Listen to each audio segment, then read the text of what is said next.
Welcome to Meet the Author, where you can join in on insightful conversations with best-selling and award-winning indie published authors. Your hosts today are Rob and Joan, who themselves are indie published authors, book publicists, and paranormal investigators with Tampa Bay Spirits, based in Tampa Bay, Florida. Thanks for dropping by. And now, on with the show. Hi, I'm Rob. And I'm Joan. Welcome to the show. We're glad that you're here. As usual, we'd like you to like, share, comment. We enjoy your comments and love hearing from you. I hope you're all doing well tonight. We have a really exciting show for you, two wonderful authors. Our second guest tonight, I have to read this because it's, a lot. Oh, first, let's say hi to Genevieve. Hi, Genevieve. Good to see you. Love you. Hi, Paul. Oh, you know what? Since Paul has already checked in, I need to say this. If I laugh and we're talking about something serious and it looks to you like I don't care about the serious comment that the other person is saying, it's because Paul has probably just typed in something pretty funny that makes me laugh. Happens a lot. Hi, Hello, Sue. Hey, James. How are you? James, welcome to the cyber world. Yeah. Welcome to all your cyber friends. It's good to see you. Anyway, as I was saying, I have to read this because it's a lot. Tonight on the second half, we have writer, producer, editor, voice actor, magician. I didn't know that part. Jet pilot, CARY Allenstone, something definitely to stay tuned for. And for the first half of our show, we have a wonderful mystery writer, but she's a multi-genre writer. So mostly mystery, but lots of other things too, from Southeast Tennessee, CHERYL Peyton. Hello. Hi, Hello, Cheryl. Hi. Nice to see you. It's great to see you too. Jillian says hello. Hi, Jillian. Jillian. Good to see you. George is on deck. Hi, George. Hi, George.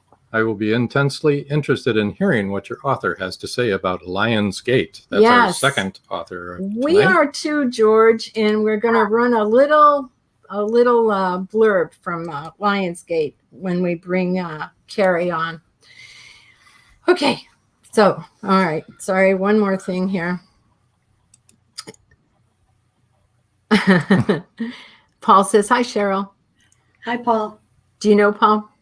I know him from Facebook. We're friends on Facebook. Absolutely, right? Author of The Hollow Man. He's very supportive of indie writers. He is. Yes. So is George, who just said hello. He's very supportive also. Yes. So, Cheryl. Yes. How did you get started? You've got an interesting beginning.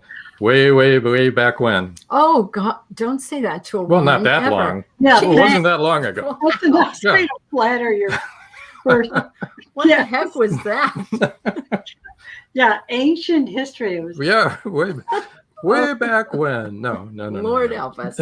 Okay. Well, I have mentioned in my bios that in various places, something of my background. My mother was a managing editor in a publishing house in the western suburbs of Chicago. So when I was a little girl, she edited not only some commercial magazines and trade books, but also young adult Christian literature. And she was kind of a character anyway. She didn't read fairy tales because she didn't believe in them. She said, your life isn't going to be a fairy tale. So I'm not reading you fairy tales. And then she didn't allow like Dr. Seuss because he made up words. She said, you need to build your vocabulary with real words. You don't need to learn fake words. Okay. So she would bring all these manuscripts. Well, I was like 6. And so she would do her editing, while she was putting me to bed. And she would be reading along these stories, and she would say, do you like that sentence? And I'd say, not really. Why not? I say, well, it sounds kind of dull. You know why? No. There are inactive verbs. I never want you to use inactive verbs. Oh, gee. I'm 6. I don't know. I don't understand. But I'll try. Anyway, so that was sort of my background. I grew up in a home where my mother and I discussed writing techniques and devices and so on. So that it was just part of me. And she always encouraged me to write, but I didn't. I wrote horrible things like poems that I'd put in Christmas cards with rhyming couplets that were, to put it kindly, amateurish. Now's the time of year when we're all filled with good cheer, those things. And sometimes a little better than that, but not much. But she saw something in me. I don't know. But anyway, my life went on. I was in various careers. I was an interior designer, and I was a paralegal, and I was a social worker.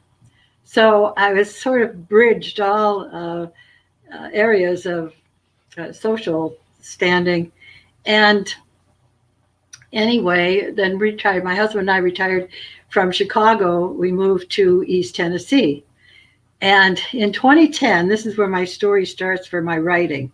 It was quite a serendipitous thing. When I think about it still, I just can't believe it. I had decided to take the census because we'd been here 2-3 years, but I didn't know, the back roads, the countryside much. We knew the streets for businesses and so on. So I thought, well, I'd learn more about Tennessee and the people and get out and explore a little bit by taking the census. So I took the test and I was hired by the Census Bureau to take the census 2010. Well, what happens is that you go to class. I went to in an industrial park nearby for 5 days, and you take a class on how to present the census to people. And some people don't maybe realize that a census worker visits every address where a form has been sent but not returned. Well, there might be some good reasons they haven't returned them. I think you don't get it yet. But I was pretty naive, and so I thought, well, some people move or people discard things. They don't realize how important it is, or they don't in any information to the government. Thank you very much. There you go. And here in rural Tennessee, we're talking. They probably have a history with Moonshiners. There you go. And so it occurred to me. And then I discovered that, there are places to go, where I went that, scared the bejesus out of me. I had my own standard. It was this. If there were a bed of flowers or vases of flowers set out, potted flowers, I would think probably a woman is in the house, and statistically, women don't kill strangers. So that, that's good news.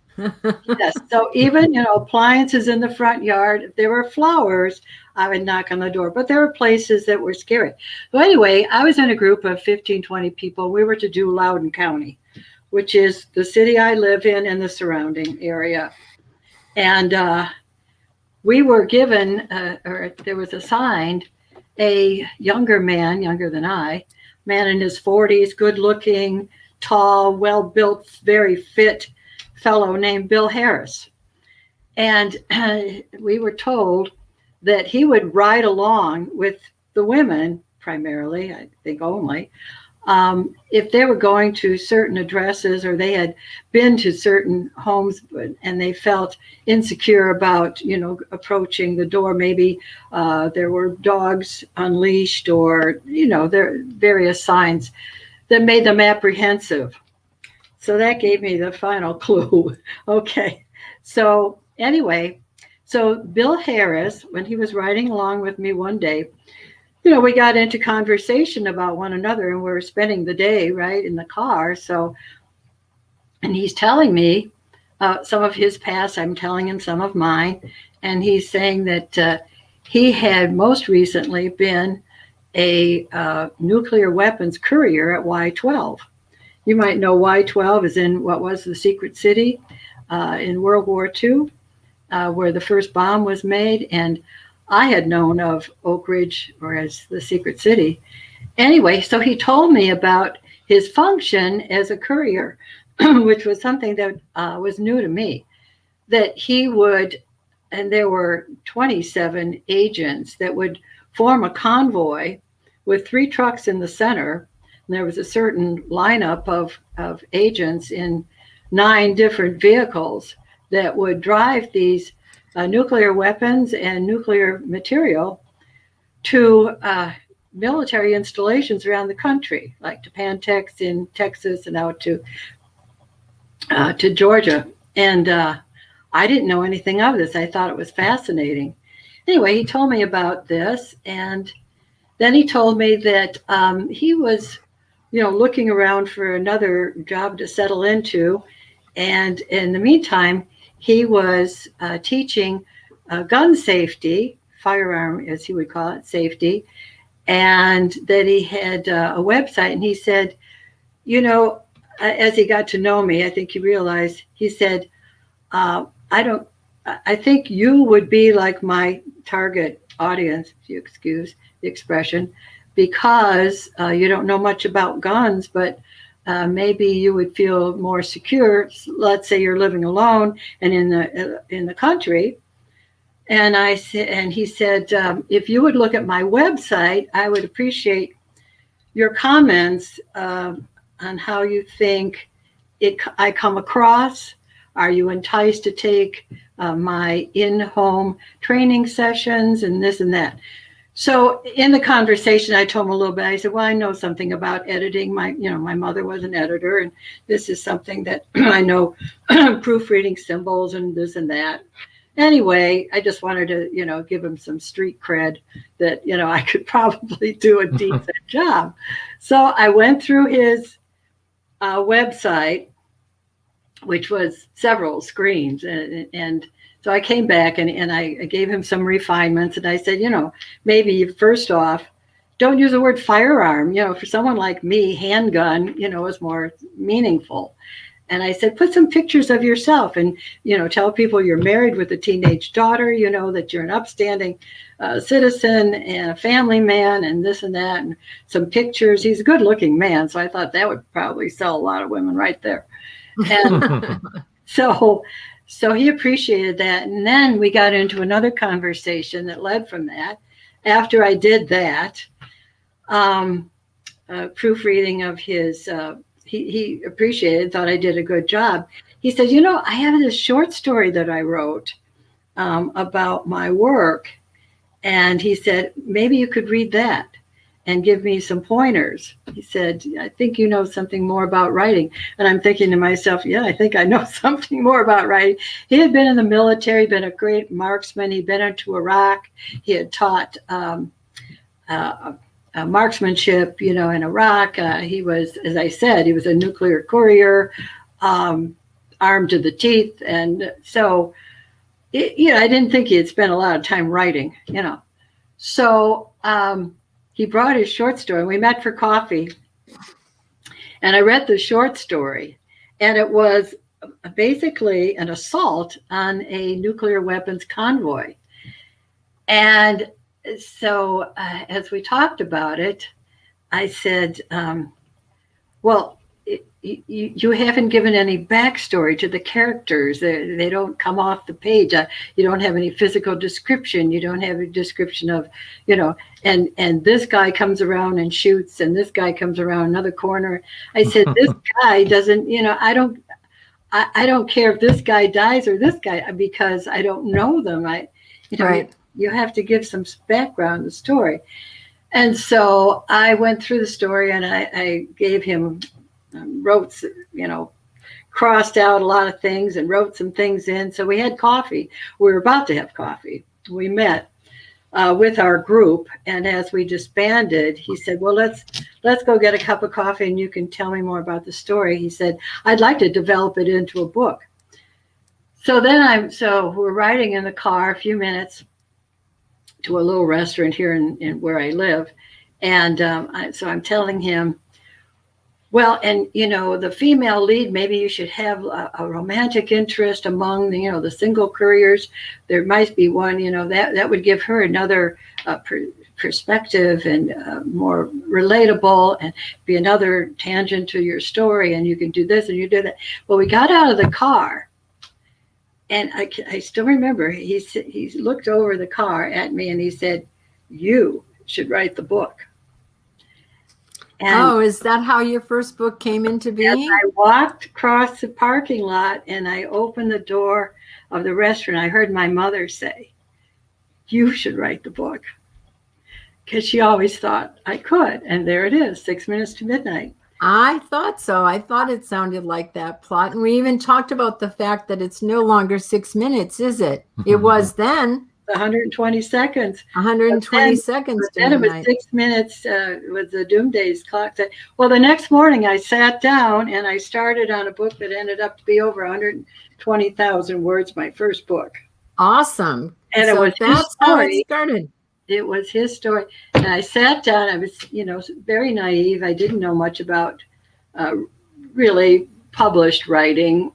Right. And so, I opened my chapter, breaking the first cardinal rule, having the character wake up in the morning and think about her day and reflect on her past and all that. Well, I made that chapter too, eventually. Chapter 1, I started with, and then I decided to have the antagonist an unknown to her, but in shadowing her, and gave that more of a storyline. Is I have a murder in the first chapter, so I started off, what is it, race mina? I don't know how to say it, but in the midst of action, and so I learned pretty quick, but then when I was finished with writing it, and I would send Bill a chapter every time I finished one, and he would come back with critiquing, how you draw your gun and how you hold it, and that's good. Yeah, that's helpful for a mystery writer to do that the correct way. Right. Just for a minute, I wanted to address a couple of comments. George says, "LOL, it is much easier to slip a foot in your mouth than it is to pull it out." George always has a good pithy comment, and I think that was in relationship to what that was directed Rob said. Yeah. Nice, George. And Trish Pipkin said Facebook wasn't letting her on, and I'm not happy about that. And Marjorie's here late, but that's okay.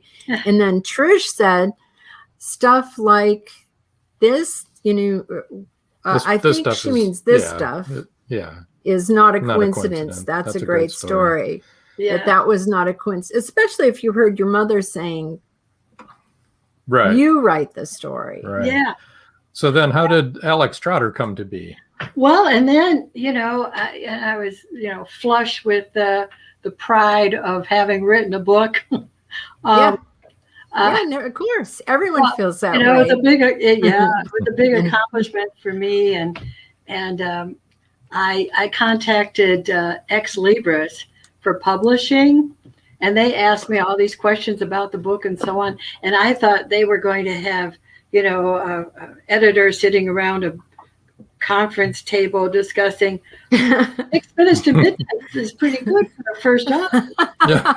Don't you think? Well, I didn't know a vanity press. And so I thought that they were accepting my book. They were accepting my money. Yes. And I'm on the phone with them. I remember one day, and I just want to show you one thing. And they said, well, do you have a cover? I said, well, no, I thought they did the cover. I didn't know anything. I was pitiful. So that afternoon, I did this cover. So this is a Atlanta skyline, a mushroom cloud, and, a clock, obviously, 6 minutes to midnight. So I dashed that off. I was an artist by training. That's not a bad cover. It's not bad. No. It's not. But this I is like the this one, better. But this is the one we ended up with.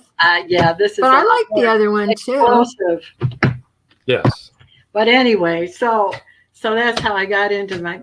Anyway, so a few months later, my sister-in-law told me about going to Cumberland Island with Rhodes Scholar group. Several people. I don't know, maybe 10.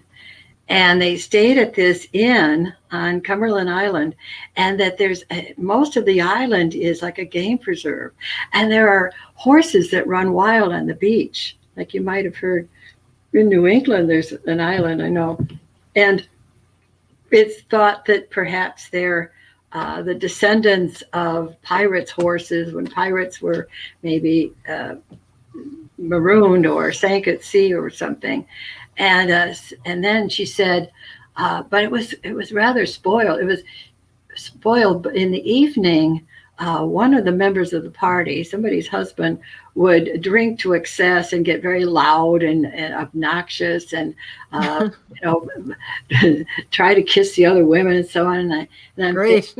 I'm thinking, gee, I bet his wife would like to kill him. And then I thought, his wife would want to kill him. And then Agatha Christie just descended on me, like a man. And I thought, I see where you're going. Yeah, absolutely. That didn't hurt. So this is right. There's Murder Mobile is that's what you're talking about. The 6th one in the series, but I started with Murder on Bedford Island, and it's all Cumberland Island, and it's this inn I described perfectly, but I changed the names, to protect the guilty. But I really grabbed onto. I loved reading Agatha Christie and other British mystery writers. Me too. The whole idea of an isolated small universe of people that would have both the assailant and the victim, yes, in the group, and they all appear very upstanding, So my people are murdered on vacation, which I think is a kind of black humor too. Yes. Yeah. So Alex Trotter, he's a tour guide, right? She Alex is a girl. Of course, she. I just wanted to say Chanel likes both the covers. Right. And Sue Pearson also said she thinks they're both great. And then Trish said the island that you just described does sound like Chincoteague. Yes. Which of course was not pirates, but the Spanish that had gone down there, the ship that had gone down. Right. The Spanish horses, which chased us around when we were there. Oh yeah, so, I've never been there, but we have. It's beautiful, but that fascinated me, and I brought the horses into the story. Good. Yeah, it's sort of almost characters in the story, actually. So to show your diversity in writing, you also have this one that you recently wrote. Yes. It's called Wigged Out, and it's surviving chemo and other intrusions, which, as you mentioned by watching the cartoon, it's not a downer. It's uplifting. Right. And look at how beautiful you look. You're a survivor. Thank you. I'm a survivor anyway. I think you are beautiful. So let's looking at the time. Yeah. Let's get the book giveaway started, and then you can continue your train of thought here. Okay. And what we're going to do here for this book giveaway, the first 3 people to email CHERYLPEYTON@AOL.com will win a copy of either 6 Minutes to Midnight, Murder in Mobile, or Wigged Out, and that's U.S. only. That's because that's a hardbound paperback copy. One person will win one book, so there will be one book of each book given away. So 3 people, each one will get a different book. Yes. Okay, it's my pleasure. Yes, and I did want to go over your how to reach you. Yes. Facebook is Cheryl.Peyton.3, and Cheryl is spelled CHERYL. Peyton is spelled PAYTON. PEY. PE, did I say? PEY. Sorry, PEYTON. And I'm just saying this for those of you who are listening, who download this later and can't see this. You can reach Cheryl also at Twitter at Cheryl Peyton. And you can reach her on email, which we just said, CherylJPeyton@AOL.com. Right. Okay, sorry, I didn't mean to we'll leave that up for a couple of minutes. And Trish Pipkin says, that's a great title, Wigged Out, so clever. I agree, it was very clever. Also, Trish, she writes books about conversations with her little Havanese, Cody, which is really Conversations with Cody. and you would like A that funny too. one. Yes. Yeah, well, as you know, we have a dog that is very much like Cody and is very opinionated little dog. Chanel says, I had a great aunt that kept dance cards in her pocket to write notes on. And when she died, she had thousands of little notes of all her little get-togethers she went to over 40 years. It was so wild. That's amazing, Chanel. That would be a good book. Yeah. Just saying, if you want to nice do that, Chanel. I'm sorry. So go ahead. Well, Wigged Out covers pretty much from January 1 to January 31, exactly. In terms of my diagnosis and treatment, I had discovered it on my own in December, right before Christmas. But when I called to get a mammogram, I was told that I would need a doctor's referral for a diagnostic mammogram. And of course, she's on vacation and she's probably in the Caribbean. And I said, well, could you just write an email to, no. So I had to sit around and wait all through Christmas. No, I got feeling pretty sure I had breast cancer. Wow. And, yeah, because I had it before. So I was pretty sure what the same signs were there. Anyway, so it just went through, and then I had to have MRIs and all kinds of tests before they finally decided. And then I had chemo because mine was so aggressive. I had chemo first before they performed surgery. So I had quite a wait before I had the surgery to remove it. Anyway, so throughout this process and beyond into radiation and so on, even up to New Year's Eve, they had me go back to the hospital because I had a rise, in my blood count, and so they thought, well, maybe you have bone cancer. So that's how I spent New Year's Eve. It wasn't a great year. No, not exactly. Doesn't sound good at all. But but there was humor along the way, and so I wrote it that way. And I put a cartoon in each chapter, so if people pick it up, they can see that I'm trying to, get some humor and some positive support, give them support. In this book, so people who might be needing to go through this can see that it's survivable and how the process works out, and that was the point. And I'm not a cartoonist, but I thought, well, that's okay, even if they're not great cartoons, they get the idea. Chanel has a question for you. Have you done a children's book? I have not done a children's book. I suppose my dog book could be read by children, but it's not specifically directed to children. To children, yeah. But I bet you could do a good children's book. I bet you could too. I should try that. Maybe this is another serendipitous moment. I think so. I mean, especially maybe I should. I'm thinking if Chanel has an autistic child. So I believe that's what she said on one of the other shows. Uh-huh. And something towards that would be good since you've already done the surviving cancer. And, right. I bet you'd be good at that. Okay. Trish Pipkin says, Dr. Seuss wasn't a cartoonist either. I think he's a great example of drawing what you can. It often works. Yeah, I think that her drawings are great. And she has them at the beginning of every chapter, just so you guys know. Each chapter is one of CHERYL's cartoons. Mm-hmm. So, yes, you'd be great at writing a children's book. Okay. Well, I will give that some thought. Yeah. I responded to Bill. I still think back, what else would have brought me into writing a book other than, the conversations I had with Bill Harris and now maybe with you. With our audience anyway. Right. Chanel says, yes, her son is autistic. I kind of remembered her saying that during one of the other shows. Well, you're not going anywhere, but we do have to take a break.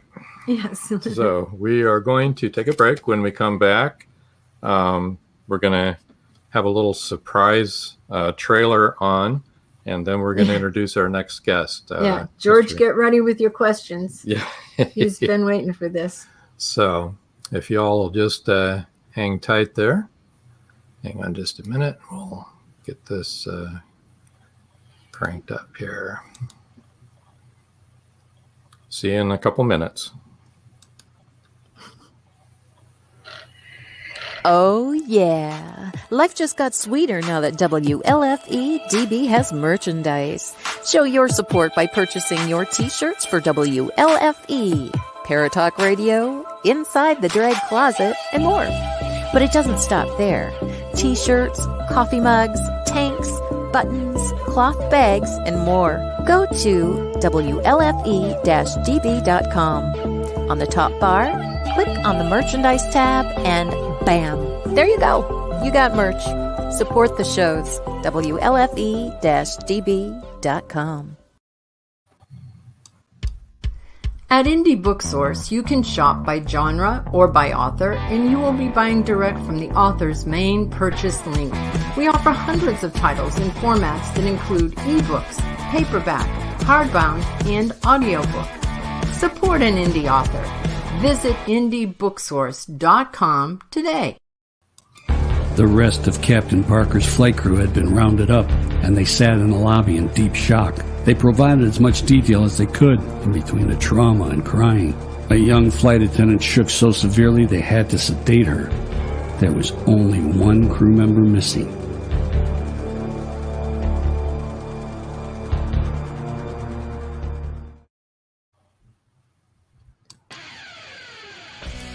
WLFE Digital Broadcast Network presents Variety Unlimited Television. Watch shows like Meet the Author Podcast, The Bipolar DM, Just Cindy, Card Pulls and Coffee, Unfiltered Talk with Bryce, and more. That's right, our shows are your shows on WLFE Digital Broadcast Network. And now, back to the show.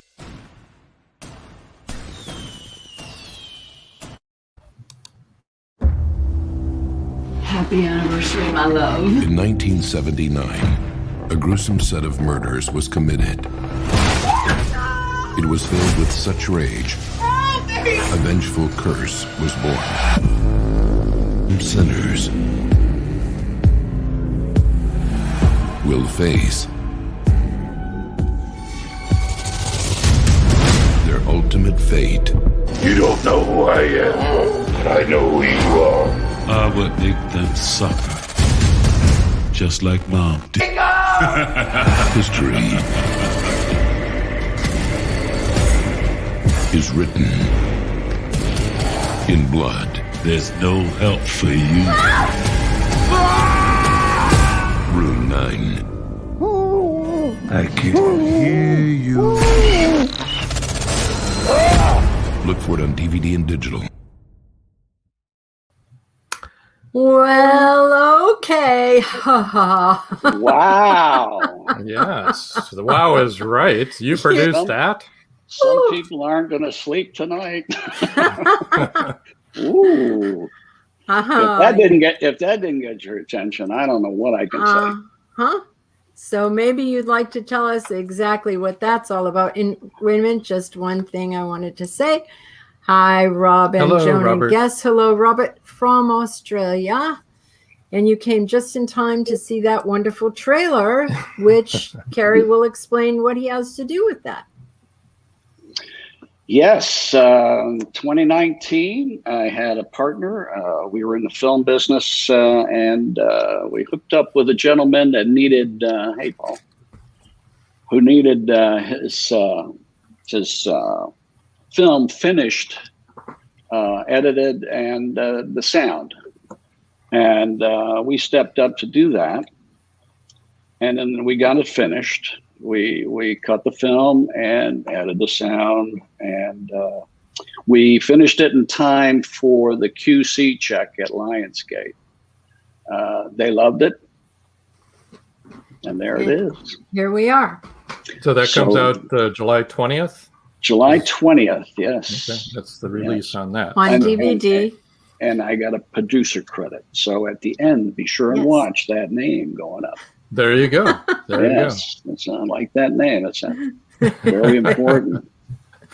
That's what it's all about.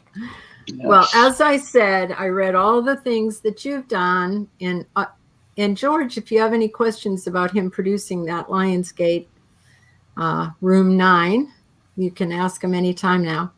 By the way, there's a sequel coming out. So Room 10. Oh, really? Room 10? Room 9.5, I think. 9.5. Oh, okay. Yeah, 9.5. Yeah. Yeah, I was just told that they're going to be filming a sequel this summer. Oh, and good. That's going to be great. Like we told Very you excited about it. Glad it's coming out. Yeah, and we It's told surprising. you. Go ahead. It's surprising how long it takes. You know, that film was shot in 2018 and 19, and by the time all the background, the work is done and it's approved, and Lionsgate gets to the promotion side, it takes quite a while. Yeah. I imagine that it does. You're also an author. Yes, that's. I started that in 1990. I wrote my first manuscript. Was all excited about it. Sent it off. Got some people to look at it. They kept coming back, going, "That should be a movie." So then I started writing scripts. In 1992, I was fortunate, since of my flying career. I was hired to fly with a very famous movie director through the islands on what he was doing, a location scout for a film he was doing. Met him in St. Kitts, picked he and his crew up. Turned out to be Ridley Scott. Spent a great deal of time with him. He actually, when we weren't flying and when we were sitting around dinners and things, we'd sit together, and he'd actually mentored my writing. So that's 1992. And from that point on, boom, I just kept writing and writing and writing and writing. So went into a true crime. I've got a crime fiction series, the Jake Roberts series. I twisted to science fiction. Yeah, that's your newest thing, right? 2018. I got a trilogy, the Siege trilogy. And I'm working on something right now that I want to see out in a film, maybe next year. Awesome. So George, it's been a storied life, but no charges have been filed, so I'm okay. That's good. They're not after you still, so that's George good. Did ask the question. Is statute of limitations ran out? Yes, sure. There you go. Statute of limitations ran out by now, so I'm good. Is Lionsgate involved only in distribution, George? Would like to know. Yes. They're just doing the distribution of it. We shoot the film. By the way, I'm not specifically a horror guy. Yeah. Genre. Yeah. I guess crime fiction in a way is horror, but I got involved in a project with my ex-partner, and we learned a lot about horror real fast. What was fascinating to me is there's the horror genre has like very famous stars in that business, in that specific genre that for that sure are in this film, and I learned a lot about that. And well, really cool guys. Trish Pippin says, "Hello, Carrie. You're making me want to learn to fly." Haha. I think it was the part about meeting Ridley Scott. That movie looks super intense and creepy, right up my alley. And also, Trish, I know, is an aficionado of true crime, and actually, Carrie has written true crime books too. Trish, you can find them on Amazon and find his books. One true crime. It's called Through a Mother's Eyes, and it was. It's about the parental murder. It's a case study of the parental murder of children called filicide. Okay. And this, let's see here. You have After the Evil. Yeah. That was the commercial you saw in the middle, our little break here between guests. That was book one in that series, right? In the Jake Roberts series, yes. Jake Roberts. my Jake Roberts series grew out of flying. I flew for 45 years professionally. When I wasn't flying and I was on layovers, I wasn't the guy down in the bar that couldn't fly the next day. I was the guy in the room typing. Awesome. Typing. So I did on my little laptop. Oh, a laptop. Okay. And I would work on my stories.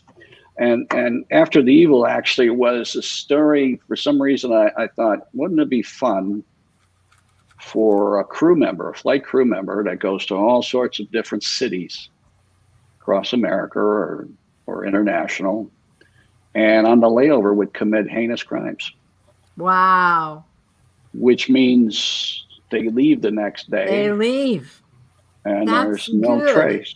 And thanks for giving those guys all those ideas. Well, it's already been done, though. So I nailed that part. So there's no competition. There you go. That's really good. That's a good idea.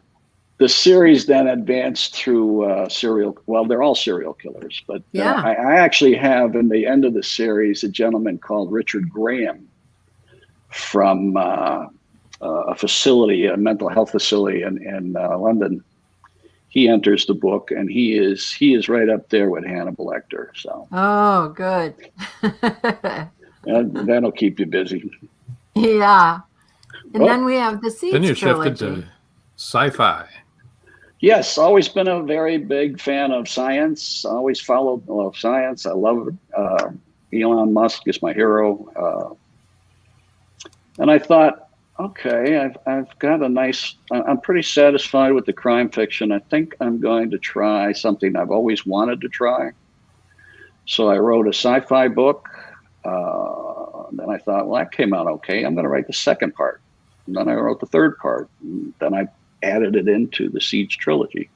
SEED stands for the Strategic Extra Earth Development Site, which is a group that of very wealthy. Of two wealthy men who come together, who plan to create a ship to leave the planet because they think the planet's going to fall apart, which it does. My sci-fi is not a aliens and galactic war sci-fi. The story is about what will we do if we had to leave in the next 20 years with the technology we have today. And it follows through from the development to the dystopian disaster that occurs to them leaving on the ship and where they go and where they colonize and setting up the colony. The colony then in the third book has passed 160 years since they left Earth and have had the colony. And now they want to expand from there to other planets. And some of them want to actually go back to Earth. So it's a fun story, fun trilogy. So Trish already looked up your book. CARY, I looked up your book Through a Mother's Eyes on Amazon and really appreciate that you give resources for help for those experiencing domestic violence. Thank you, Trish. It was a very difficult book. It took 4 years, research. I had to fight my way through the Department of Justice and the Department of Corrections. I don't know if you all remember Mark O'Mara, the attorney. He represented Zimmerman. He was this lady's attorney at the time. So I worked with Mark, and it took a while. She had quickly, I knew her at a health club I used to go to.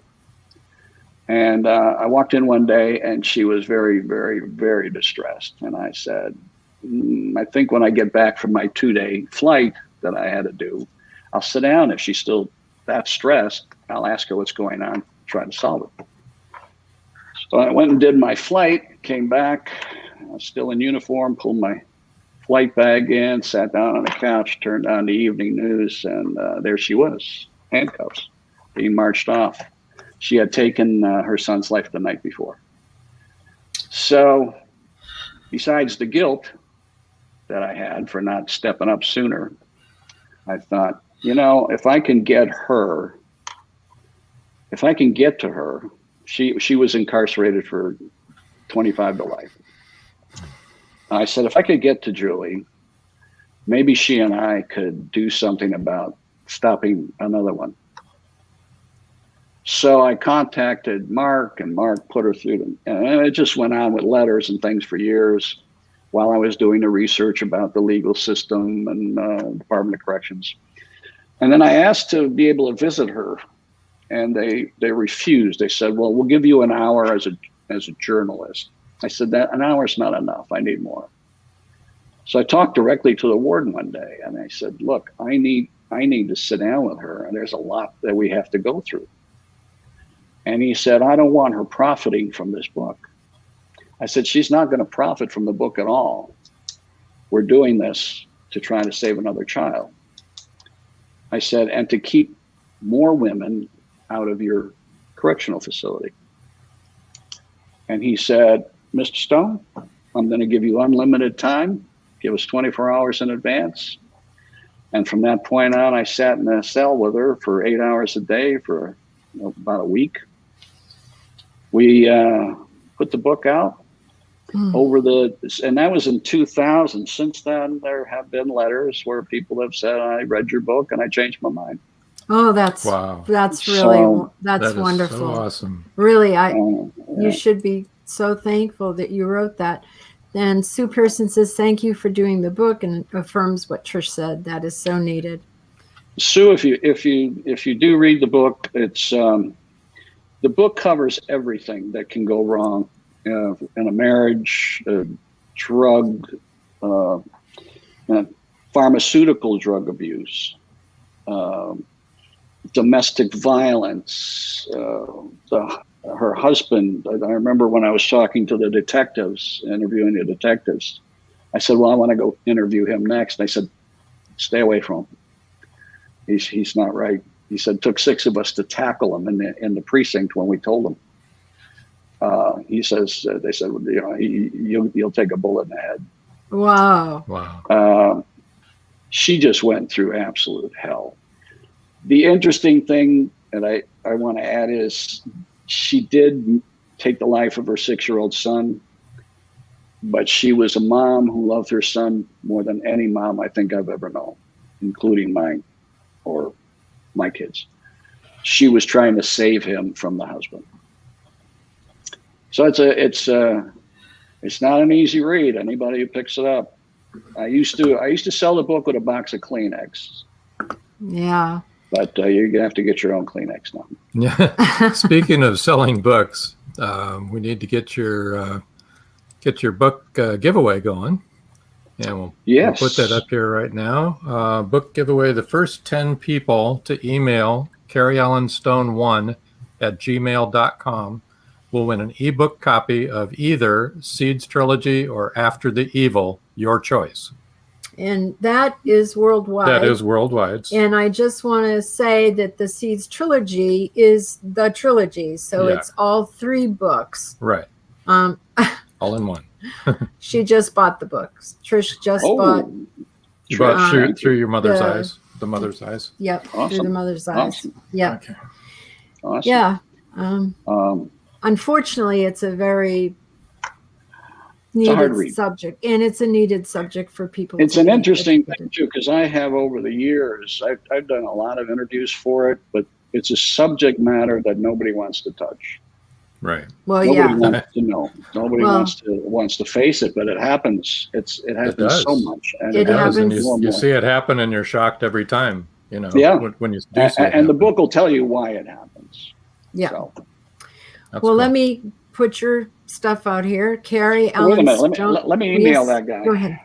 Which guy? I'm going to email. I get one of those books. Okay. CaryAllenStone1@gmail.com. And I'm going to spell that for those of you listening.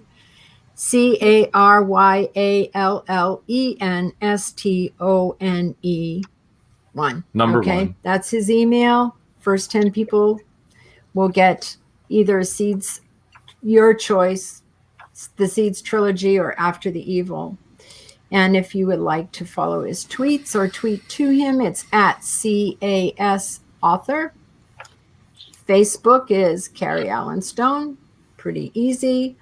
And his website is also very easy, CaryAllenStone.com. And of course, both of our authors you can find on Amazon, and Cheryl you can find on Amazon and also on Barnes and Noble. Indie Books, Barnes and Noble, and Indie Booksource.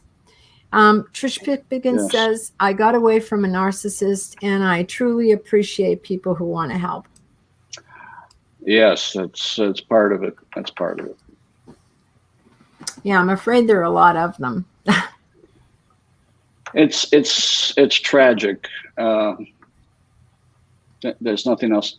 Julie, by the way, now she was 25 to life. She was out early, 23 and a half years served. She wanted to be punished. She did not, she actually tried suicide that night. And did not succeed. She went into court. There was no trial. She said, I did it. Punish me. One other thing about that story is how long it took for her to do it. It was an hour and a half. Oh, no. Mm-mm. She tried Benadryl to let him sleep, and that didn't work. And then he started to convulse. She got nervous. She cut. It didn't work because she went this way instead of that. He started to bleed, but he didn't die. She went for the throat. That didn't work. He finally seemed to have bled out. She thought he was gone. She picked him up, didn't want him found with the blood, put him in the bathtub, washed him, dressed him, tucked him into bed, and that's how they found him. He actually drowned. An hour and a half. Wow, that's impossible. That's impossible to think about that. Yeah.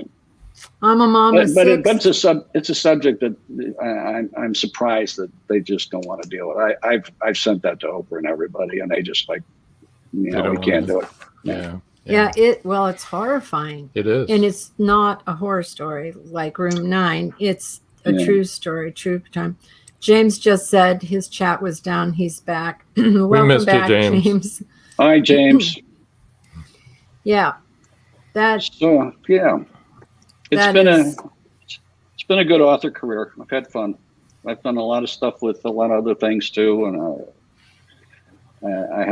I like to try all sorts of things. So you mentioned a bunch of things in the beginning, and Magician. I wanted to know about that. Yeah, tell us about Magician. Real quick, when I was much younger, I took my son. Do you remember the magic rocks? You used to put them in the water and they grow. Yes, we do. Oh, yeah. And I wanted my son at the time. He was 7 or so, and I couldn't find him anywhere. And I was driving around town. We lived in Boca Raton, and there was a magic store. And we went inside, and I said, "You have those magic rocks?" He says, "Yeah, but let me show you this card trick." Well, needless to say, thousands of dollars later, oh my! I was hooked and performing it. And then I had a partner then too. We used to build stage illusions for Vegas and things. Wow! And then one day, I was flying international, and I was down in Bogota, Colombia, on a layover, and I got a knock on the room door, and one of the guys from our operations people down there, he said, "Hi, Captain, I wanted to introduce you to this gentleman, and we'd like to know if you'd be in our magic magazine." They had like a little magic magazine. And he said, "This is Gustavo Lorgia." And I said, "How are you?" And we did this whole thing. Turns out he was their David Copperfield. Oh my gosh. So one day, we got to be friends over time. One day he said, he called me up from Colombia, and he said, "Captain Magic, would you come down to Bogota Captain Magic for a magic meeting?" And I said, "Wow, okay," because magicians get together and they sit in a little room and they show each other tricks and card things and stuff. That's how you learn. So I said, "Sure, no problem. What's the day?" And he told me. I said, sure, I can come down there. Next thing I know, he shows up in Miami and he says, I'd like to come up to the house and I want to show you the posters. And I'm like, posters?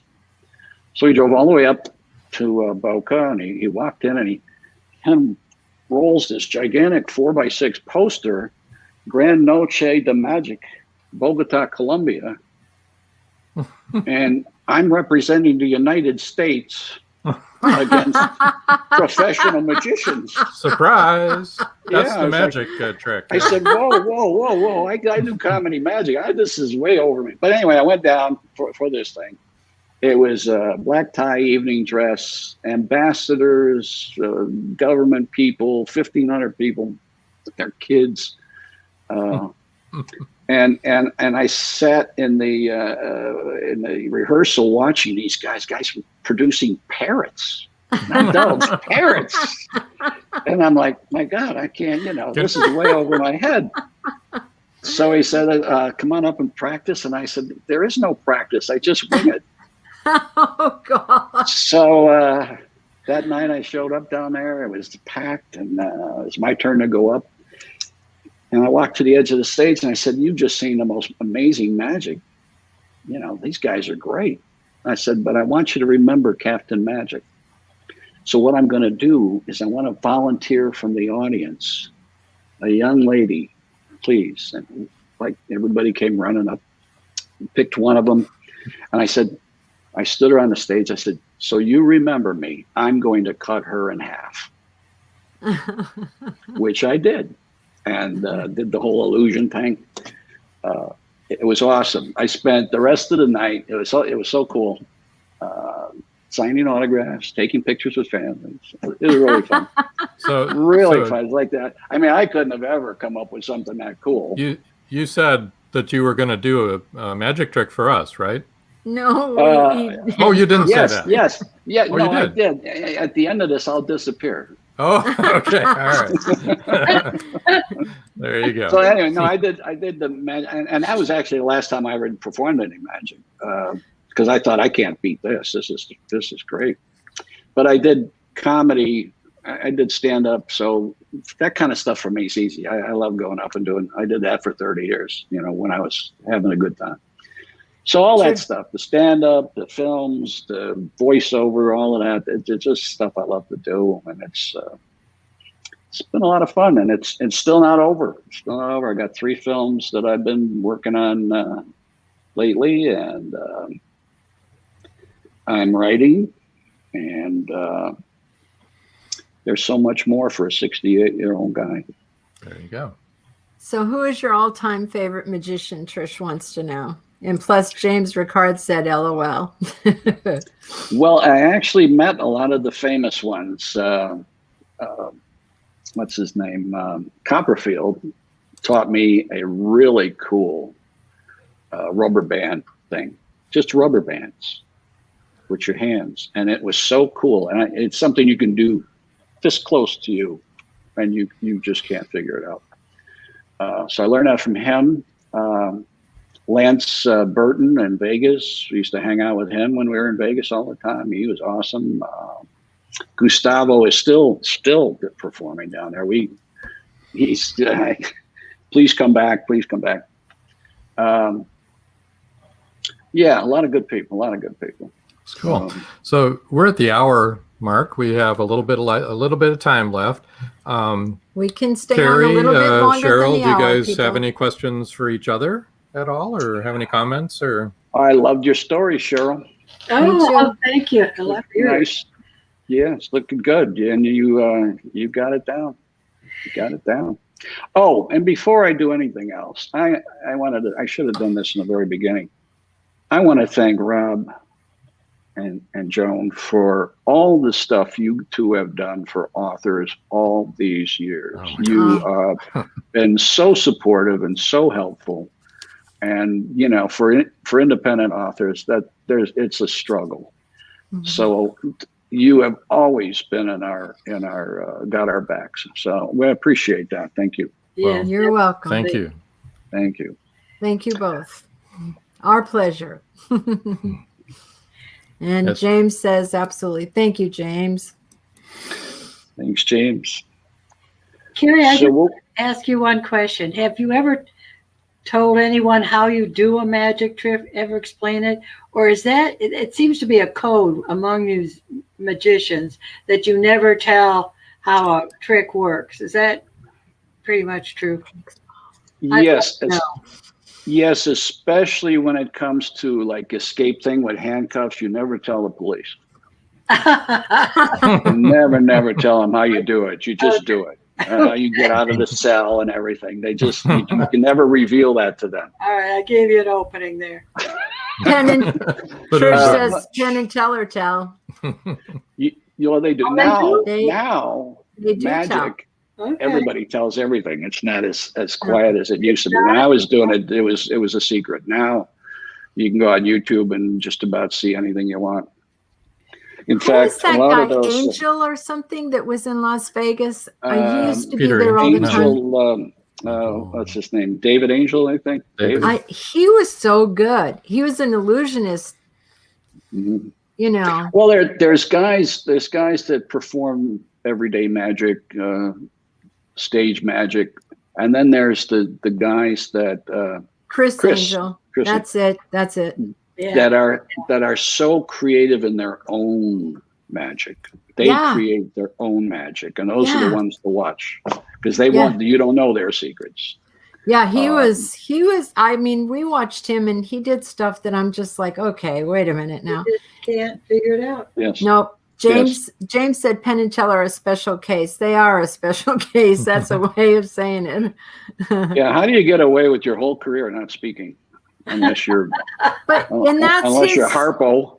That's his. Yeah, Harpo did it, and he did it, and that was both Harpo and him really did it. Even when they were doing interviews with people and everything. I mean, it's just like broke.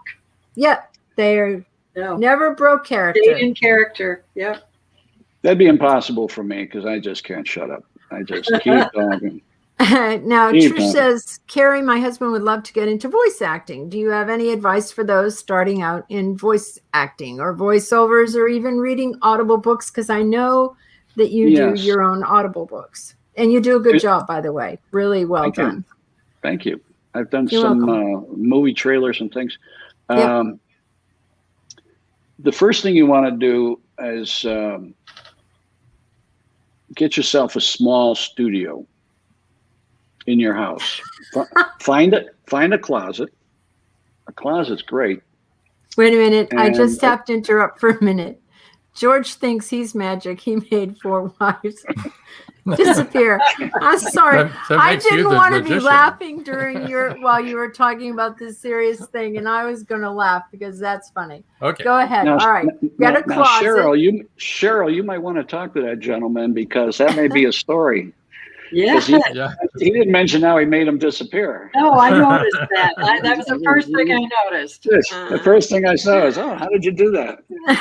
Anyway, like the one guy came into the flight ops one day and he says, "Oh man, my wife got broadsided at an intersection," and I said, "How fast were you going?" Ba-dum boom. Yeah. Okay, so first find a closet. There's 2 things. There's voiceover and there's voice acting. Voice acting would be like doing all sorts of different voices, cartoon voices or dramatic or whatever. And then there's the voiceover, which is commercials and trailers and all of that stuff. This is about George. It may, because that's his series, may have evolved a Jaguar. See Cheryl. Get yourself a small studio. You can buy a good microphone, good headset. I use Audio Technica and get a preamp, plug it into your computer, and just go to work. Start reading scripts to yourself. See how you sound. See what other people think of it.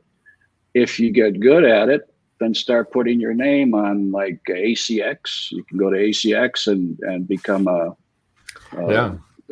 Audible. You can do all doing books. Yeah. Mm-hmm. There's hundreds and hundreds and thousands of people that are doing all that now. When I I know. started doing it, nobody was doing it. Now Right. everybody's doing it. So it's not a career as much. There's also organizations that you can join to promote. You can also look for local agents in your town, see if they're looking for voiceover for commercials and things. Yeah, it's sort of like being an author nowadays. Everybody's doing it. There's one or two books on Amazon, that's for sure. Yeah. Good old Amazon. There you Good go. old Amazon.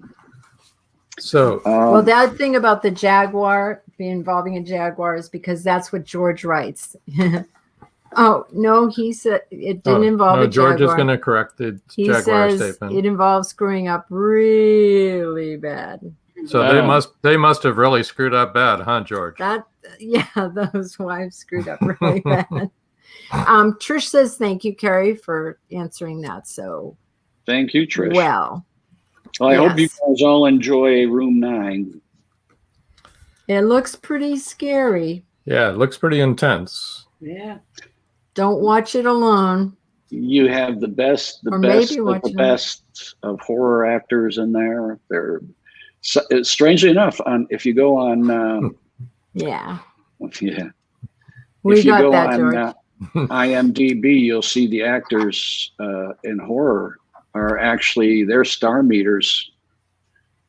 They got better star meters than movie actors, which I was surprised. But horror is a very popular genre, I think. So if I have the opportunity to get involved in Room 9, I'll get a chance to meet, because I came in at the tail end. We did the cleanup work, so I wasn't on the set for that one. But it's going to be a great film. Yeah. And anyway, I just did want to say before everybody leaves, I wanted to say again, and I haven't said it the past couple of shows, if you read a book and you like the book, please leave a review. It helps all of us so much. If you leave a review, and when you leave the review and you like the book, please say why you like the book. What is it about the book that you like? Because then people who are looking for that will say, oh, that's what I like. I think I'll give this a shot. James says, yes, and that is the truth, isn't it, James? The reviews make a big difference, I think. And the only problem I have with reviews is not if they're bad. It's if Amazon takes them off. Which they do. Yes, which we talked about. I thought maybe it was magic. Maybe you did the wrong trick or something. No? Yeah, it's Amazon. I don't know how they disappear, but I had 4 books with all of my reviews disappear. So I don't know. That's terrible. I know, that's broke my heart. Yeah. But reviews do matter, and it means a lot to the authors too if you do that. Absolutely. It does. We really appreciate it. And Trish even if says, you hate it. Yeah. Even if you hate it, just say it. Yeah. Tell me what you didn't like. At least there's interaction. Well, as long as it's constructive, not just that's trash. Sure. We don't need that. But constructive criticism always helps. What you didn't like. Exactly. Too wordy, not wordy enough. That's all opinion. Right. Tonight has been a lot of fun. Both Carrie and Cheryl are excellent storytellers and very funny. Yes, both of them are really funny. They are. And we needed that this week after last week. We do. That's for sure. We needed a lighter show. And by the way, I did go back and watch that. Did you? That was fascinating. Yes. Yes, it was. That was fascinating. Interesting, right? It was crazy. So Paul says, thanks, Joan, Rob, Cheryl, and Carrie. Another great show. Thank you so much, Paul. Thanks for always being here. Paul, I love your books. Me too. He's great. Yeah. James says, tonight was another show with 2 really good guests. Yeah, I agree, James. Thank you. James. Margaret says, sometimes the review count goes up, but the review can't be seen. Crazy. I know. Right. It is so weird, isn't it, Marjorie? And Sue Pearson says, very wonderful. Yeah, it was a really fun show. Well, I want to say the audience that we have thank you that follow this show, you guys are amazing. We appreciate all the comments. The more comments we have, the more connected we are, the more connected our guests are. And we really appreciate all of you. But guys, aren't they a great audience? I mean, really. Yeah. They really get it. They know what to ask. They do get it. We They do. have an intelligent, insightful audience, and we appreciate them all. Yes, we do. I like the feedback. I like the instant feedback. Sure. Yeah, I do too, and I love, our guests from all the way in Australia showing up. And George says he enjoyed it very much, and we enjoyed your comments Thanks, as George. usual. So, and Trish says we're the best audience. They are the best audience. Pat yourselves on the back. Should be an Emmy for audiences. There you go. Yes, yay. So, or a I'm going book to put award. you guys on the spot here one last time. Okay, great. Cheryl, Yes. you have any wisdom for new authors? Just very short in a less than a paragraph. Write what you like to read. I think it makes it a lot easier. And read a lot to write. I have to There you say go. something about that. The other day, Paul Hollis posted, everybody tells you to write what you like to read, which is true. And that is true. And we're not saying that isn't true. It's very good advice. But he said after you've had to rewrite it 3,287 times, you don't like it anymore. And that's the truth, isn't it? Oh my God, the editing drives you crazy. Oh, yeah. So, Carrie, I'm going to pose the same question. Do you have any advice for new authors? Yes, if you want to be an author, realize that before you start, you must be dedicated. You have to be disciplined and dedicated, because just saying I always wanted to write a book doesn't do it. That's right. You have to sit down, concentrate, research, and be dedicated to the craft. And every time you do write, you got to improve your craft. You don't stop. You just make it better every time. That's right. Very good. Even if Very you good. just write a little bit every day and just keep at it, it helps. Yeah, Yeah. you know, I don't do fun. the outlining and all that stuff. Nope. I come up with the first line and the last line and a title, and then I go to work. George says, be prepared for rejection no matter how good you are. And that is the truth, George. Sure. Mm-hmm. Sure. Paul said, excellent advice from both of you. Thanks, Paul. Yeah, that was funny, though. Well, Oh we've my enjoyed gosh. it very much. This was fun. It was. Thank you so much. Cheryl, thank you. You too. Carrie, thank you. Hold on. Hang We're going to be on. right Just- with you. Just sit right where you're at. I'm going to kind of scoot you over there. So hold on to your chair for a second. Whoop. There you go. All right. There you go. Do you have anything you want to add or subtract? I guess I should tell you. Let's see who follows us at 8:30. Inside the Drag Closet. Don't forget, and check out all the other wonderful shows we have on our radio station. Right. And next week, we do not have a show. The 21st will be a no-show for us. You can come. You can come and sit and just watch a blank screen if you would like. Chat amongst yourselves, maybe. Chat amongst yourselves. On the 28th is our next show, live show, and that'll be episode 19, believe it or not. 19 episodes already. Wow.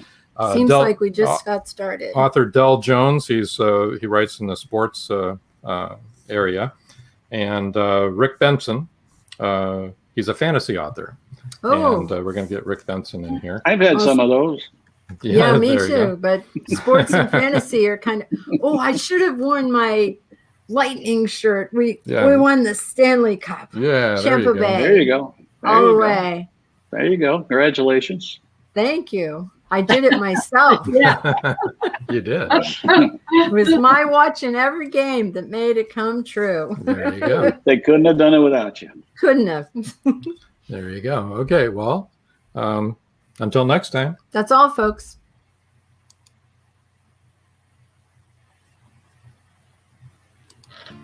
Thank you for joining us here on Meet the Author. Make sure you stay up to date with our show by clicking like, follow, and share. And you can find us on Spotify, iTunes, and more. See you next time on WLFE-DV.com.